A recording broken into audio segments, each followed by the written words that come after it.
এত বছর তো আমরা আসলে আশা ছেড়ে দিয়েছিলাম, শুধু ছেড়ে দিইনি, আমরা আসলে বিচার চাওয়াও মনে হচ্ছিল আমাদের কাছে একটা খুব লজ্জাজনক ব্যাপার মনে হচ্ছিল। যে অবস্থা ছিল আইন শৃঙ্খলা বাহিনী বা সরকারের পক্ষ থেকে, আমরা জানিও না কি হচ্ছে। এবং র্যাব কিন্তু নতুন সরকার আসার পরও তারা সময় দিয়ে যাচ্ছে এবং টোটাল সামনে 15 তারিখ হয়তো 114 বারের মতো সময় তারা চাবে।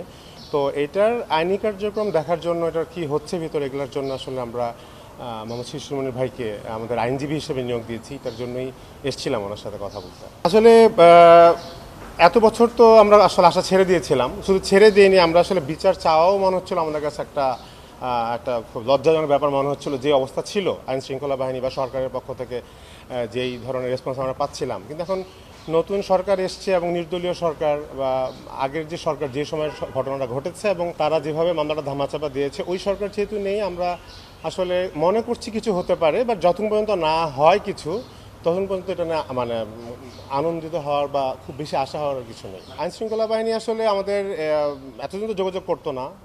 5 তারিখের পর আমাদের যে আয়ও, উনি কয়েকদিন এসছে বাসায়, এতটুকুই। এছাড়া আর কোনো আসলে তাদের অগ্রগতি হওয়ার মতো আমাদের কিছু জানায়নি এখন।